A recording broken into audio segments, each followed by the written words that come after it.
ó ti ṣẹlẹ̀ ó ti ń lẹ́tìkẹ́ báyìí ó ti ń kílíà sí gbogbo èèyàn ibi tá a bá a dé lọ́wọ́lọ́wọ́ tá a wà yìí ọmọ Yorùbá ẹ kú dédé àsìkò yìí ẹ káàbọ̀ ó ń bẹ lórí ètò lónìí ẹ wá wo bí àwọn àjọ Fúlàní àwọn àgbààgbà Fúlàní bí wọ́n ṣe ń bára wọn jà lájọ àgbáyé ẹ̀fúnlélẹ́yìí àbẹ́ẹ̀dì àìtí ìṣàgùn ara èdè tí ń mú wọn àìtí ìfún àwọn alálẹ̀ ní wọn tí wọ́n jẹ wọ́n ti ń wọ gàwò lájọ àgbáyé mò ń sọ fídíò ẹ̀ ń bẹ lórí ètò ẹ farabalẹ̀ wọ́n gbé yín débẹ̀ tí wọ́n ti ń takora wọn pé tó lóòótọ́ ni wo bí àwọn làwọn ṣe báyìí àwọn làwọn ṣe báyìí tí wọ́n ń kà bòròbòrò bí àjẹ́ tó yíwọ́ fún ọṣọ́ọ̀kì tí ọṣọ́ọ̀kì mi náà ń gbà mú rí tí mo rí fídíò wọn níbi tí wọ́n ti yọ ẹ̀ṣẹ́ tó ti sọ pé lágbájá ìwọ ló ṣe báyìí Fúlàní ni ẹ́ tẹ̀mẹ̀dò ìwọ ló ṣe báyìí pé kọ̀tọ̀pọ̀ wá tábẹ́ o ṣe ìwà mo olúborí ẹ̀ òun ni wọ́n gbé yín débẹ̀ báyìí àjọ àgbà Nàìjíríà ìjọba Nàìjíríà wọ́n ti ṣetán àti bẹ̀bẹ̀ kọ̀wé àpilẹ̀kọ lórí ọ̀rọ̀ tó ṣẹlẹ̀ láàrin olóyè Sunday Adéyẹmọ Ìgbòho Òòṣà àti gbogbo àwọn ìjọba Nàìjíríà ẹ gbọ́ irú ọ̀rọ̀ wo ilé ẹ̀ tí wọ́n lọ dàrú lọ́jọ́ sí gbogbo dúkìá tí wọ́n gbà lọ́wọ́ ẹ̀ pátápátá eré tètè báyìí ti kó agége òwò abiyamọ kì í gbẹ́kun ọmọ ẹ̀kọ́ tajú wèrè ńgbà tí èyí ṣoògùn sáàmù Yorùbá ni ẹ dákun ẹyẹ o ẹ wo bí wọ́n bá ní ẹyẹlé ní báyìí tán tádìẹ bá tàn kọ́ kí ni ó ṣẹlẹ̀ adìẹ ti ń tàn báyìí ṣe mọ̀ gbẹ́sẹ̀ ẹyẹlé ọ̀halẹ̀ dáadáa ńgbà adìẹ débẹ̀ àwọn àkùkọ díẹ̀ tí wọ́n tàn yẹ́bẹ́yẹ́bẹ́ ọ̀rọ̀ yíwọ́ wọ́n sá máa tẹ̀síwájú Ọlọ́run wá jà fún wọn àfìgbà tọ́lọ́run jà fún olóyè Sunday Adéyẹmọ gbogbo ọmọ Yorùbá bẹ́ẹ̀ ṣe ń wọlé ẹ máa bá mi láìkí fídíò yìí ẹ máa kọ síbẹ̀ freedom for Sunday Adéyẹmọ ẹ máa bá mi share freedom for Sunday total freedom for Sunday Adéyẹmọ Ìgbòho Òòṣà bẹ́ẹ̀ ni kẹ́ ẹ máa wá kọ apologize ẹ bẹ̀bẹ̀ ẹ̀bẹ̀ nìkan kọ́ ẹ kó gbogbo ọ̀kan ẹ̀ fún ẹ wo bí téèyàn bá ń ṣe rere ẹ jẹ́ kó máa ṣe lọ àtòrè àtìkà àṣekan kì í gbé ẹ gbọ́ ta ló gbé olóyè Sunday Adéyẹmọ débi báyìí inú kan ọkàn kan oore ni báyé bá mọ̀ wípé ọmọ Adéyẹmọ ó débi tó dé yìí wọn ò ní ṣe é bí àwọn ọmọ karambà ní ìran Yorùbá kan tí wọ́n parapọ̀ lọ́jọ́ náà lọ́hùn-ún tí wọ́n ní tò ibi tó ń gbèrè àwa mọ̀ bẹ́ẹ̀ àtẹ̀lé lọ́hùn tí wọ́n bá mọ̀ wípé bírú ọjọ́ òní ṣe rí ní òrí bílẹ̀ òní ṣe mọ́ yìí gẹ́gẹ́ ní ọmọ wọn ò ní ṣe abájọ tó lórin kan fi kọ ó ní oore ni ibi tẹ́ ẹ gbé wa dé yìí náà oore ni bẹ́ẹ̀ bá mọ̀ pé bẹ́ẹ̀ ní ilé wa àwọn tó lé olóyè Sunday Adéyẹmọ wọ́n lé débi oore wọ́n lé débi àánú tó tayọ àánú ẹ wo bí àwọn wo ló dìde fún ẹ farabalẹ̀ kí n tó gbé yín lọ bí tí àwọn Fúlàní ti kanra wọn lẹ́sẹ̀ẹ́ òun rèé ẹ jẹ́ n sáré gbé yín débẹ̀ mi ò ní fẹ́ kètò yóò gùn pín àmọ́ ṣá ẹ rí i pé ẹ bá mi share ẹ̀ tó bá jẹ́ gbà àkọ́kọ́ máa ń subscribe sí channel yìí ẹ bá mi tẹ̀ ẹ́ sójú ẹ̀ freedom for Sunday Adéyẹmọ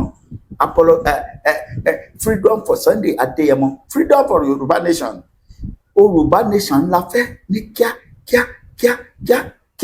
ẹ gbọ́ kí ló ṣẹlẹ̀ gan àwọn wo ló ṣe é nínú àwọn tó ṣe bẹ́ẹ̀ àwọn ọ̀jọ̀gbọ́n ọ̀mọ̀wé yẹn Wọlé Ṣóyínká wọ́n tá a bá pẹran àtọ̀ bàbá yìí ti kọ lẹ́tà yìí ní nǹkan bíi ijọ́ mẹ́ta bàbá tún ti kọ̀ míì ẹ tún gbọ́ ó ní bàbá ní àrọ̀nì ọ̀wálé ó ní kò yí òun ò ní sinmi ogun Wọlé Ṣóyínká ọ̀farayọ lásùrọ̀ọ̀kì ó ní bo àfi tẹ́ ẹ bá fi Sunday sílẹ̀ ẹ gbọ́ ó ní àfi tí wọ́n bá gbé embargo kúrò lórí Sunday. Mo ní kí ló dé, kí ni bàbá dá mi fún yín bàbá? Ẹ gbọ́ bó ṣe sọ, ẹ tún gbọ́ mí. Apologize to Sunday Igboho over his house infraction and return all the material you collected from him, all his goods, houses, properties, and so forth. Ẹ mọ̀ pé mi ò lè kọ òyìnbó bàbá lọ títí. Kí ni bàbá yìí sọ síbẹ̀?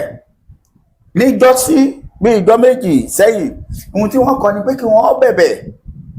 Bọ̀ lọ́wọ́ yìí, bàbá ti kọ síbẹ̀ wípé àìbẹ̀ nìkan kọ́ o, ẹ dá padà. Owó bàbá Àjẹ̀bú, gbogbo ohun tẹ́ ẹ gbà lọ́wọ́ ẹ̀. Ẹ gbọ́ bó ṣe sọ o. Noble Lawrence, Professor Wole Soyinka, has condemned the infraction of Ibadan home of Yoruba Nation activist Sunday Adeyemo, popularly known as Sunday Igboho, describing the action by security operations as unlawful and criminal. And criminologies and criminalities and criminal offenses and criminal criminal bad. Igboho residents located in the Soka area of Ibadan, Oyo State, was raided on July 1st, 2021 by a joint team of operatives from the Department of State Service, DSS, and Nigeria Army during the administration of former President Muhammadu Buhari, who is already late. The operation was carried out over allegation that the activist was stockkeeping arms and ammunition. However, in a video posted by Igboho media aide Olayomi Koiki, Professor Soyinka urged the federal government to apologize to Sunday Adeyemo, to Yoruba Nation agitator, rather than continue to threaten him as a criminal. The raid, he recalled, resulted in the killing of 2 of his Igboho aides and the arrest of 13 of his supporters. Although the date of the recording could not be confirmed, the Noble Lawrence made the remark during the interview in which he addressed the question on the faction of Igboho residents, the arrest of indigenous people of Biafra, IPOB leaders, Nnamdi Kanu, and the wider issue of insecurity across Nigeria. Soyinka said, "My advice not to so much to Igboho as it is to the government. They should stop pursuing this person as a criminal because they began by acting in a criminal fashion against him." Wọ́n ní ọ̀daràn ní yín o, ẹyẹ tí ń mọ̀sán bẹ́ẹ̀ ni sà, ẹ̀yin ní ẹ̀yin ìjọba, ẹ̀yin gangan lọ̀daràn. Èmi kọ́ mọ sọ o, bàbá Soyinka ló sọ. Wọ́n ní ẹ̀yin náà ń ṣe bí ọ̀daràn. Èèyàn tó bá sì nígbà tí ẹ̀yin náà ti ń hùwà ọ̀daràn, mélòó kí wọ́n fẹ́ fà ẹ ti hùwà ọ̀daràn ṣáájú. Sunday Adeyemo kì í ṣe ọ̀daràn, kò ṣeṣe ọ̀daràn, kò hùwà ọ̀daràn, kò jó oúnjẹ ọ̀daràn. Kí ẹ lé fún kó ṣe fún yín. Ẹ gbọ́ mi, ọmọ Yorùbá, wọ́n ti dìde báyìí. Professor Wole Soyinka, Noble Lawrence, ọ̀kan pàtàkì number 1 ní gbogbo àgbáyé nínú àwọn ọ̀jọ̀gbọ́n ọlọ́pọlọ. Ó ti fi agídí, ó ti dàábò, ó ti gbẹ́tẹ̀gbá kalẹ̀. Ẹ̀gbámọ̀ Olúṣàbí agbòǹgbò àkàlà, onígangan àlùlówó, alágogo ọ̀ranyàn kankan. Bàbá ti gbé jáde tán pátápátá. Ó ní kùmbọ̀kùmbọ̀ là á fọ́jú, kùmbọ̀kùmbọ̀ là á dẹ́tẹ̀, ojú àfọ̀nfọ́ tán, ìjà ní ìdá. Bàbá dáhùn ọ̀rọ̀ yìí. Ó ní, I think they should simply tell him we made a mistake. We should not have acted the way we act. Ẹ dákun, ó ní kí wọ́n lọ dọ̀bálẹ̀. kí wọ́n bẹ olóyè Sunday Adéyẹmọ wípé tó àwa tọrọ àforíjì sọ ó lè dáríjì wá, kí wọ́n tún béèrè. Tèmi sì mọ̀ pé bàbá Adámì máa dáríjì wọ́n. Bẹ́ẹ̀ ni òòṣà máa dìbò, òòṣà ọmọ aládìkú máa dáríjì wọ́n, kí wọ́n ó sì ṣe báyìí. Ọba sọ lákọ̀tán ó ní and return all his property back to him with immediate effect. Ẹ tọrọ àforíjì pé dákun ọmọ wa náà ní ọ̀, àwa náà mọ̀, dáríjì á. Kẹ́ẹ̀dẹ̀ dá nǹkan tẹ́ gbà lọ́wọ́ ẹ̀ dá a padà. Owó bàbá Ìjẹ̀bú ni ẹnìkan kì í náà, dá a padà, ẹ dá owó ẹ̀ padà, ẹ dá nǹkan ẹ̀mí ẹ̀ padà fún un. Bẹ́ẹ̀ bá ti lè dá a padà, kí ló tún kù? Kò sáburú mọ́fà. Bàbá ní kí wọ́n dá a padà o, lọ́gán ní kíákíá kó tó pẹ́ tán. Ẹ wá wò ibi tí àwọn Fúlàní tí wọ́n ti ń bára wọn jà lájọ àgbáyé. Eléyìí tún lágbára jù. Ẹ wo ẹ jẹ́ gbé yín débẹ̀, òun rèé ẹ̀sùn bẹ̀. Ekiti, Fulani, Sokoto, Fulani, Katsina, Fulani, Osun, Fulani, Ekiti, Fulani, Sokoto, Fulani, Katsina, Fulani, Kaduna, Fulani, Plateau, Fulani, Benue, Fulani, Taraba. Are you the only tribes in Nigeria?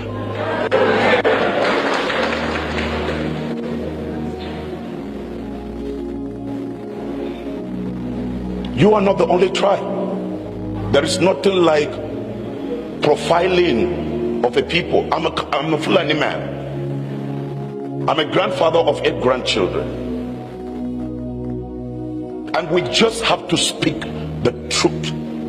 The Bible says you shall know the truth, and the truth shall set you free.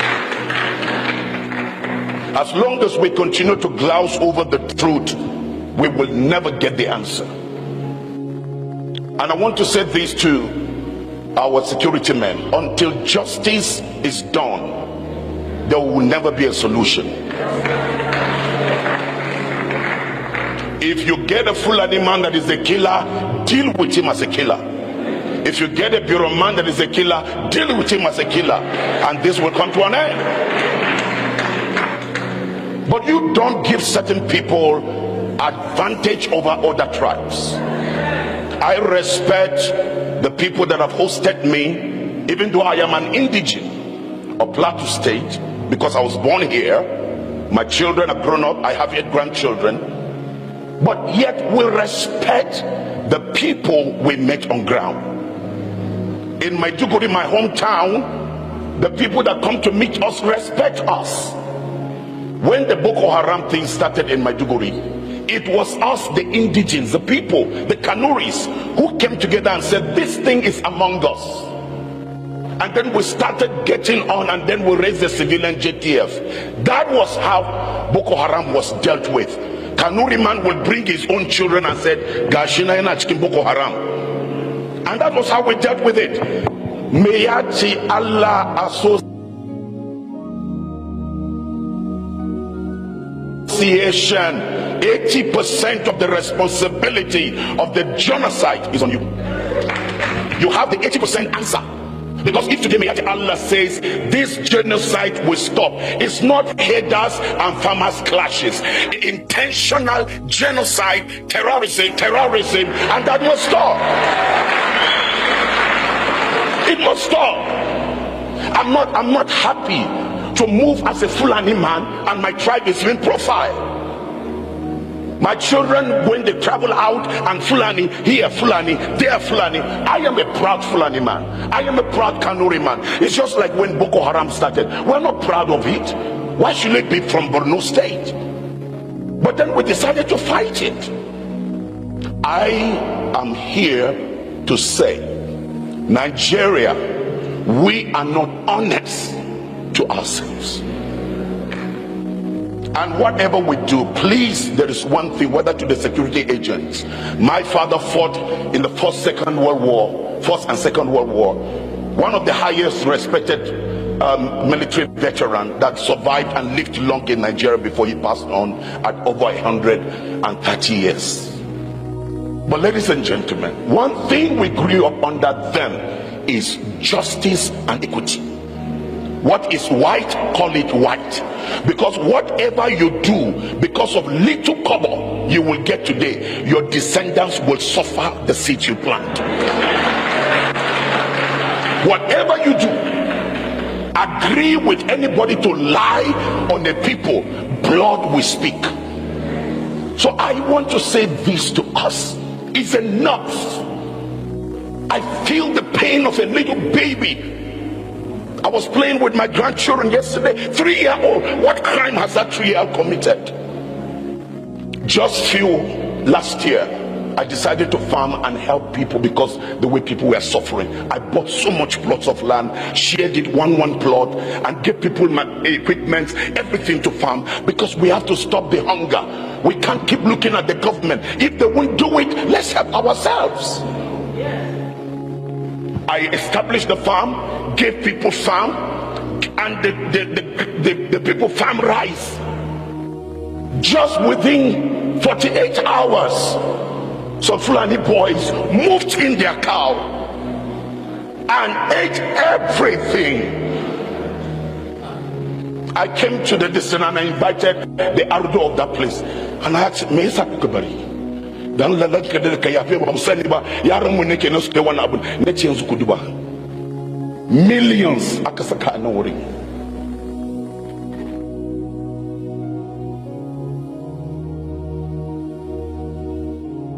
Bai kamata ba ka giya ma dan wanka, inda muka yi abu da ya kamata ka giya ma dan wanka. Let's not be lying to ourselves. It's not about tribe. We are Nigerians. We must respect we are Nigerians. Whether you're a Muslim, whether you're a Christian. I was a Muslim. Till today, my family is divided into two, Muslims and Christians. There are sheikhs, there are pastors. We sit together with one plate, we eat together, we dine together, we dance together, because nobody is the owner of religion. You decide what kind of faith you want to belong to.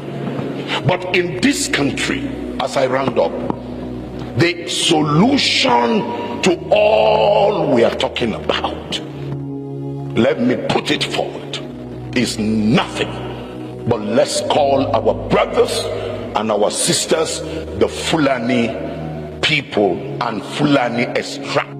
It's time you speak the truth to yourselves.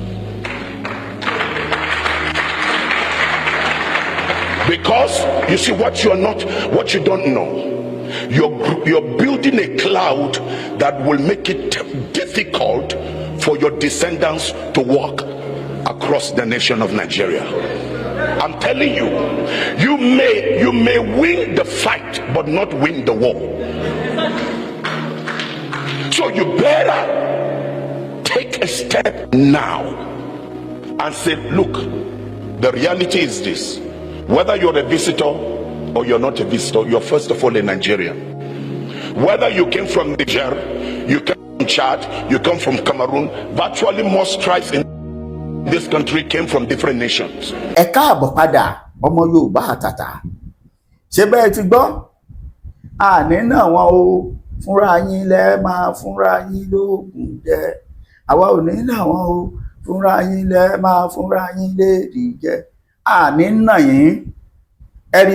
Ẹ wo bí arákùnrin yẹn ti ń kà bòròbòrò bí àjẹ́ tó yíwọ́ fún, láì tí ì ṣàgùn, láì tí ì pe àwọn alálẹ̀. Wọ́n ti bẹ̀rẹ̀ sí ní kà, wọ́n ti ń jẹ́wọ́ ìtú tí wọ́n pa Nàìjíríà. Bẹ́ẹ̀ bá sọ pé àwa rẹ̀ Nàìjíríà yẹn rí Yorùbá, ẹ gbọ́ nǹkan tárákùnrin yìí sọ. Gbogbo atrocities yẹn ni pé gbogbo ìwà bí ìwà ẹ̀ka tí wọ́n hù pátápátá ní Nàìjíríà, Fúlàní ló hù lọ́ba tán. Ta ni o? Fúlàní. Àwọn ni wọ́n hùwà náà fún àwọn dání ní gbogbo Nàìjíríà, pé àwọn làwọn wù ú, kájọ àgbáyé ó ṣe àwọn jẹ́jẹ́. Tó bá jẹ́ ti bẹ́ẹ̀ ni bóyá káwọn ó apologize wípé tó àwọn ò ní ṣe bẹ́ẹ̀ mọ́. Ẹ dákun, ta ni wọ́n fẹ́ bẹ̀bẹ̀ fún? Ta ni wọ́n fẹ́ bẹ̀ lẹ́bẹ̀? Ta ni wọ́n fẹ́ dọ̀bálẹ̀ fún? Àwọn ṣé ìwàásù wo la fẹ́ ṣe fún ẹni tí kòkò pa ọmọ tí kòkò pààyà ẹ̀jẹ̀? Ṣé ká sọ pé Ọlọ́run ó ṣe míì ni àbí yóò rí àmì? Ẹ ti sùn ẹ̀yin ọmọ Yorùbá. Ẹ bá ti sùn, ẹ bá mi ṣe àìtó yìí, ẹ bá ń pín ẹjọ́ wọ̀ gbòòrò ayé lọ. Ẹ gbọ́ ẹ gbọ́ nǹkan tí wọ́n sọ nígboro ẹnu. Àmọ́ kò sí ìròyìn ayọ̀ tó pé àwọn àgbà ti dìde. Olóyè Sunday Adéyẹmọ, ìjọba ti ní má bínú.